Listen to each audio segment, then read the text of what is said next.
दोस्तों, 1 एकड़ में मिर्ची की सफल वैज्ञानिक खेती करके कम से कम 4 से 5 लाख रुपए तक का नेट प्रॉफिट लिया जा सकता है, बशर्ते आप मिर्ची की खेती सही समय पे अगर करते हैं, सही वैरायटियों का सिलेक्शन करते हैं और लगाने का तरीका अगर आपका सही है तो इतना मुनाफा मिर्ची की फसल से लेना कोई बड़ी बात नहीं है। बस सही सीजन में इसका प्लांटेशन हो जाना चाहिए। दोस्तों, अब ये जो आने वाला सीजन है ना, ये हरी मिर्ची की खेती के लिए बहुत बढ़िया है, मंडी भावों के मामले में भी और उत्पादन के मामले में भी। इस समय जो किसान भाई हरी मिर्ची की खेती करेंगे, काफ़ी जोरदार मंडी भाव मिल जाएंगे और काफ़ी जोरदार आपको उत्पादन मिल जाएगा। काफ़ी जोरदार कमाई इस समय हरी मिर्ची की खेती करके किसान भाई ले सकते हैं।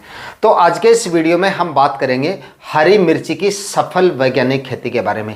पूरी जानकारियां आज के इस वीडियो में हरी मिर्ची की खेती के बारे में आपको दूंगा। कितने क्या इस समय लगाने पर आपको मंडी भाव मिल सकते हैं, कितना क्या उत्पादन मिल सकता है, कितना क्या नेट प्रॉफिट हरी मिर्ची की फसल से आप ले पाएंगे और कौन से समय तक लगाने पर आपको सबसे ज़्यादा मंडी भाव मिल सकते हैं और सबसे ज़्यादा उत्पादन मिल सकता है, और लगाने का सही तरीका और टॉप वैरायटियों के बारे में भी इस वीडियो में मैं आपको बताऊंगा। तो इस वीडियो पे लास्ट तक आपको बने रहना है, और वीडियो अगर आपके लिए इंफॉर्मेटिव रहे तो इस वीडियो को लाइक शेयर करके और चैनल को सब्सक्राइब जरूर कर दीजिएगा, ताकि खेतीबाड़ी से रिलेटेड वीडियो सही समय पर सही जानकारियों के साथ आपको मिलते रहें। नमस्कार दोस्तों, मेरा नाम है सुरेश और आप देख रहे हैं खेत किसान झुंझुनू। दोस्तों, सबसे पहले बात कर लेते हैं मिर्ची। अब जो किसान भाई लगाना चाहते हैं तो कब तक आपको इसका प्लांटेशन कर देना चाहिए, ताकि सबसे ज़्यादा आपको मंडी भाव मिल सके और सबसे अच्छा उत्पादन मिल सके। तो देखिए, जिन किसान भाइयों ने अभी तक नर्सरी नहीं डाली है ना, तो क्योंकि इसके लिए आपको पहले नर्सरी डालनी पड़ेगी, तो पहले आप इसकी अभी नर्सरी डाल सकते हैं। और नर्सरी डालने का फिलहाल जो समय है वो एकदम सही समय है। अगर आप सबसे अगेती खेती इसकी करना चाहते हैं तो अभी आप इसकी नर्सरी डाल सकते हैं, और अगर बाद में प्लांटेशन करना चाहते हैं, थोड़ी लेट अगर करना चाहते हैं, तो अक्टूबर के आखिरी सप्ताह में आप नर्सरी डाल सकते हैं। लेकिन अब अगर जो किसान भाई नर्सरी डालेंगे उनको सबसे ज़्यादा मंडी भाव मिलेंगे, मतलब सबसे परफेक्ट जो समय है वो अब नर्सरी डालने पे है। और उसके बाद में महीने भर बाद में या 35-40 दिन बाद में आप इसका प्लांटेशन कर दीजिए, यानी कि नवंबर के आखिरी सप्ताह तक, 20-25 नवंबर तक भी अगर आपकी मिर्ची का प्लांटेशन हो जाता है तो आपकी हरी मिर्ची सबसे अगेती होगी। और जब आपकी हरी मिर्ची मार्केट में आएगी उस समय पे साल के सबसे ज़्यादा मंडी भाव आपको मिलेंगे। इस समय लगाने पर, बताए गए समय पर अगर आपका प्लांटेशन हो जाता है तो लगभग आप ये मानिए कि कम से कम आपको 55-60 रुपए तक के मंडी भाव मिल सकते हैं। उसके बाद धीरे धीरे डाउन आते हैं, लेकिन ऐसा नहीं है कि एकदम से डाउन आ जाएंगे। मतलब कि शुरुआत में 60-65 रुपए तक के मंडी भाव मिलेंगे, 50-55 रुपए तक के भी मिल सकते हैं। उसके बाद में 30-40 रुपए तक के मंडी भाव भी आपको मिलेंगे। और अप्रैल का महीना आते आते इसके भाव जो है वो बाद में डाउन आने शुरू हो जाते हैं। तो अगर आप सबसे अच्छी इसकी कमाई करना चाहते हैं, सबसे अच्छे मंडी भाव लंबे समय तक अगर आप लेना चाहते हैं, तो थोड़ा अब आप जो है जल्दी करके इसका प्लांटेशन कर दे। नवंबर के मध्य तक भी अगर आपका प्लांटेशन हो जाएगा तो और भी अगेती होगी आपकी मिर्ची की फसल। तो कहने का मतलब है, क्योंकि सर्दियों में अगर हम मिर्ची की अगेती खेती करते हैं तो इसमें हमारा जो खर्चा होता है वो काफ़ी ज़्यादा होता है, थोड़ा खर्चा एक्स्ट्रा हो जाता है, क्योंकि प्लास्टिक मल्च वगैरह का खर्चा भी इसमें होता है हमारा, और लो टनल क्रॉप कवर का खर्चा भी होगा इसमें हमारा। तो क्यों ना, अगर इतना खर्चा कर रहे हैं तो सही समय पर इसका प्लांटेशन करेंगे, तभी सबसे ज़्यादा बेनिफिट मिलेगा। बाकी लगाने को आप जो है इसका प्लांटेशन करने को दिसंबर के मध्य तक भी आप प्लांटेशन कर सकते हो और दिसंबर के आखिरी सप्ताह तक भी कर सकते हो, कोई दिक्कत नहीं है। दिक्कत कहाँ आएगी, दिसंबर में अगर आप प्लांटेशन करोगे तो खर्चा तो आपका वही हो जाएगा, जो नवंबर में खर्चा होगा वही खर्चा आपका दिसंबर में हो जाएगा। तो आपकी जो मिर्ची है वो हार्वेस्टिंग पे लेट आएगी, मतलब 15-20 दिन लेट हो जाएगी, मतलब कि आपकी जो फसल है वो महीने भर लेट हो जाएगी और उत्पादन आपको महीने भर बाद मिलना शुरू होगा। तो मंडी भाव भी हो सकता है तब तक 10-5 रुपए कम मिले आपको। तो सबसे अच्छी कमाई अगर आपको करनी है तो फिलहाल आप इसकी नर्सरी डाल दीजिए। दिसंबर में जो किसान भाई लगाएंगे उनको भी 40-45 रुपए तक के मंडी भाव आसानी से मिल सकते हैं। लेकिन सबसे ज़्यादा मंडी भाव की बात करें तो अब नर्सरी डालेंगे उन्हीं किसान भाइयों को इसके सबसे ज़्यादा मंडी भाव मिलेंगे। दोस्तों, मिर्ची के उत्पादन के बारे में बात की जाए तो सब्जियों में मिर्ची आपको सबसे ज़्यादा उत्पादन देने की क्षमता रखती है, क्योंकि ये एक लंबी अवधि की फसल है। लगाने के बाद में करीब आपको 7-8 महीने तक लगातार ये आपको उत्पादन देती है। इसलिए सब्जियों में सबसे ज़्यादा उत्पादन आपको दे सकती है, मतलब कि 150 से लेकर 200 क्विंटल तक आसानी से आपको इसका उत्पादन मिलता है अगर आप अच्छी वैरायटियों का सिलेक्शन करते हैं, समय समय पर फर्टिगेशन वगैरह करते हैं और रोग बीमारियों से आप अगर अपनी फसल को दूर रखते हैं तो इतना उत्पादन आसानी से लिया जा सकता है। मतलब 200 क्विंटल उत्पादन कोई ज़्यादा नहीं है, आसानी से आप इसका उत्पादन इतना ले सकते हो अगर अच्छी वैरायटियों का सिलेक्शन करते हो।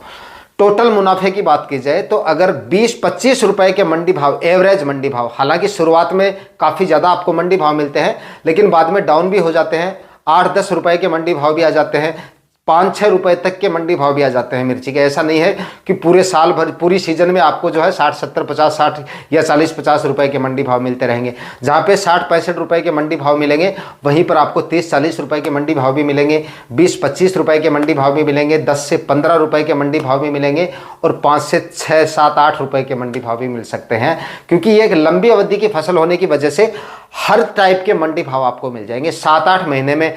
ये तो है नहीं कि 7-8 महीने तक लगातार वही मंडी भाव बने रहेंगे, इसलिए भाव में उतार चढ़ाव आपको देखने को जरूर मिलेगा। इस वजह से इसका जो मुनाफा है टोटल मिर्ची का वो 4 से 5 लाख रुपए तक आराम से आप निकाल सकते हो। आराम से इतनी कमाई आपकी हो जाएगी इस सीजन में। बाकी सीजन की मैं नहीं कह सकता, इस सीजन में अगर आप कर रहे हो तो 4 से 5 लाख रुपए 1 एकड़ में अच्छी वैरायटियों का सिलेक्शन करके आसानी से आप कमा सकते हो। दोस्तों अब बात कर लेते हैं मिर्ची की बुआई के समय डाले जाने वाले सबसे जरूरी खाद उर्वरकों के बारे में।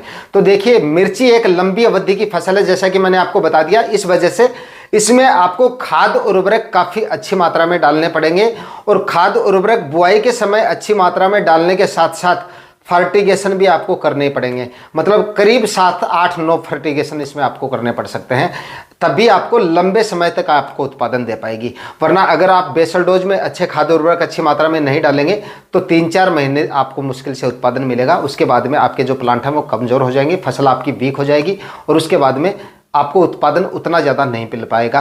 तो बेसल डोज में आपको खाद्य उर्वरक डालने हैं, उसके बाद में फर्टिगेशन भी समय समय पे आपको लेने पड़ेंगे।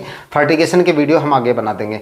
बेसल डोज की बात करें तो देखिए, सड़ी हुई गोबर की खाद कम से कम 6 ट्राली आप डाल दीजिए। इस समय अगर आप मिर्ची लगा रहे हैं तो 6 ट्राली सड़ी हुई गोबर की खाद आप डाल दीजिए और 70 से 80 केजी एसएसपी खाद इसमें डाल दीजिए आप।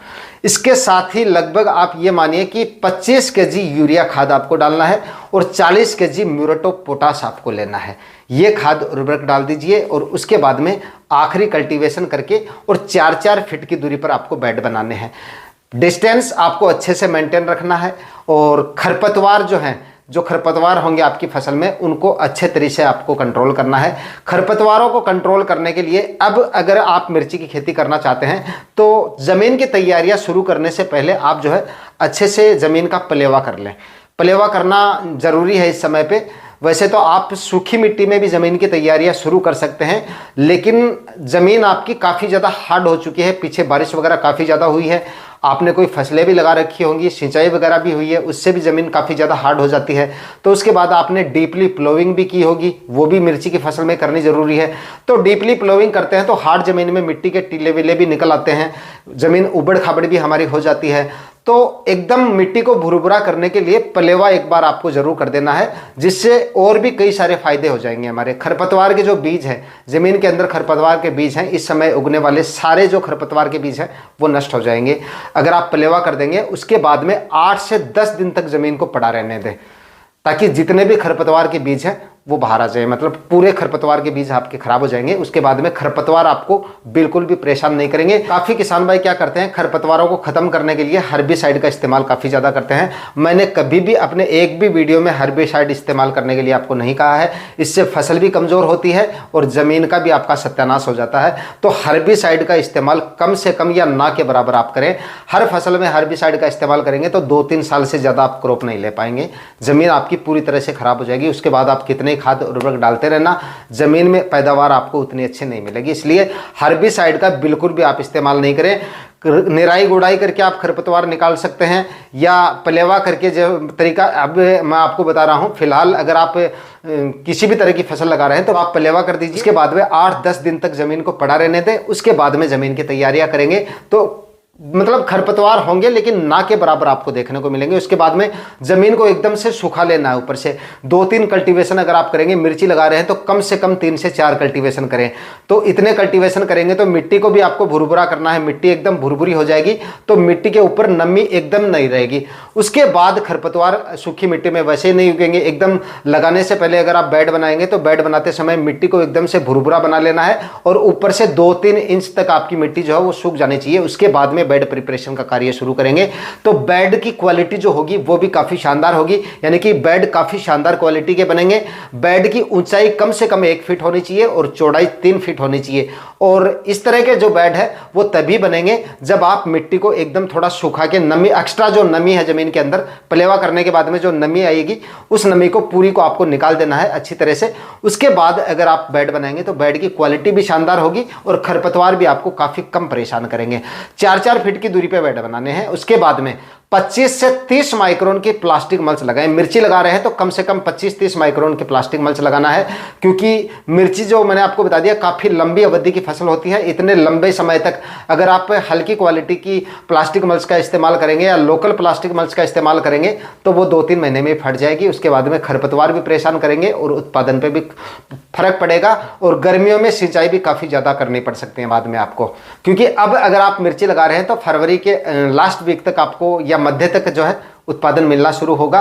उसके बाद में गर्मियों में ही मिर्ची चलेगी आपकी, तो गर्मियों में सिंचाई भी आपको ज़्यादा करनी पड़ेगी और उस समय गर्मियों में होने वाले खरपतवार भी आपको काफ़ी ज़्यादा परेशान कर सकते हैं। तो इसलिए 25 से 30 माइक्रोन की प्लास्टिक मल्च लगा के जिगजैग प्लांटेशन करें 1-1 फीट पे, यानी कि बेड के ऊपर 2 लाइनों में प्लांटेशन करना है और जिगजैग प्लांटेशन करना है। आमने सामने पेड़ नहीं होने चाहिए। इस तरह से प्लांटेशन करके उसके बाद में क्रॉप कवर से अपनी फसल को कवर कर देना है और फरवरी तक जो है आपकी फसल में किसी भी तरह का स्प्रे वगैरह आपको लेने की जरूरत नहीं पड़ेगी। बस फर्टिगेशन वगैरह करते रहिए। सर्दियों में 1-2 फर्टिगेशन आपको करने पड़ सकते हैं। एक फर्टिगेशन तो आपको तभी करना पड़ेगा जब आपका लोटनल उतरने वाला होगा, यानी कि जनवरी के आखिरी सप्ताह में या फरवरी के पहले सप्ताह तक जो NPK 1261 का फर्टिगेशन होता है वो करना पड़ेगा। उससे पहले फंगिसाइड का एक फर्टिगेशन करना होता है, एक ह्यूमिक एसिड आपको चलाना पड़ेगा। इस तरह के 2-3 फर्टिगेशन होंगे। बाकी और कोई स्प्रे वगैरह आपको लेने की जरूरत नहीं पड़ेगी। स्प्रे वगैरह आपको तभी लेने हैं जब क्रॉप कवर हट जाएगा, उसके 7-8 दिन बाद में आपको स्प्रे लेने हैं। बाकी सबसे इंपॉर्टेंट जानकारी मैं आपको दे देता हूं यहाँ पे,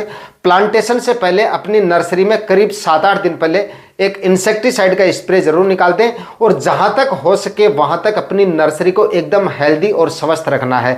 अगर रोग ग्रसित पौधे को आप बेड के अंदर लगा देंगे, उसके बाद में आप क्रॉप कवर से उसको कवर कर देंगे, तो उसके बाद में एक प्लांट की वजह से उस बेड के अंदर जितने भी आपके प्लांट है वो पूरे प्रभावित हो जाएंगे वायरस की वजह से। मतलब रस चूसने वाले कीटों का प्रकोप आपकी नर्सरी में हो जाता है और उस प्लांट में प्लांटेशन के समय आपको हल्का फुल्का प्रकोप दिख भी जाता है। बाद में भी किसान भाई उसका जो है प्लांटेशन कर देते हैं। धीरे धीरे वो बीमारी वायरस में बदल जाती है। जब तक आप क्रॉप कवर हटाओगे तब तक पूरे प्लांट उस लाइन के आपके खराब हो जाएंगे।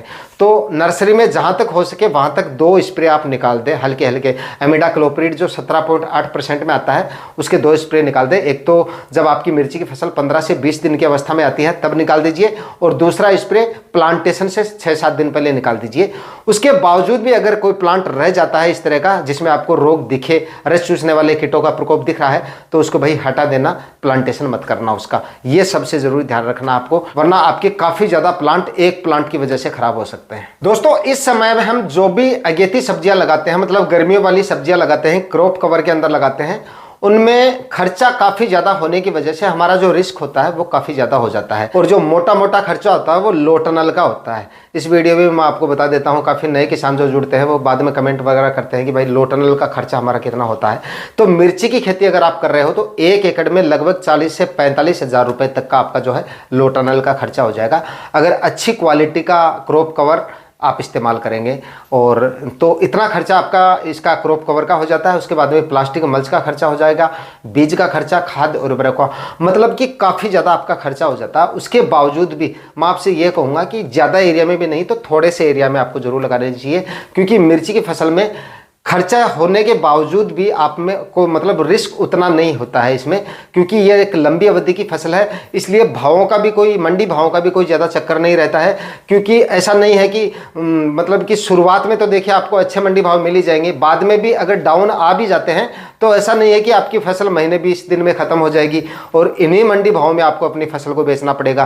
तो डाउन आ भी जाते हैं तो महीने 20 दिन या 1-1.5 महीने बाद में फिर से भाव में आपको सुधार देखने को मिल जाता है। तो भावों का भी कोई चक्कर नहीं होता है। और उत्पादन मिर्ची की फसल में अगर रोग बीमारियां आप नहीं आने देंगे तो उत्पादन भी मिर्ची के बराबर कोई और फसल नहीं है जो इतना उत्पादन आपको दे सकती है, बशर्ते रोग बीमारियों से आपको अपनी फसल को दूर रखना है। इसके लिए क्या करना है, समय समय पर प्लांटेशन के बाद भी हर 10 दिन के अंतराल से आप तो बदल बदल कर इंसेक्टिसाइड का आप इस्तेमाल करते रहें। फिर देखिए किसी भी तरह की रोग बीमारी मिर्ची की फसल में आपको देखने को नहीं मिलेगी। कि मिर्ची की फसल में वायरस का अटैक काफ़ी ज़्यादा देखा जाता है ना।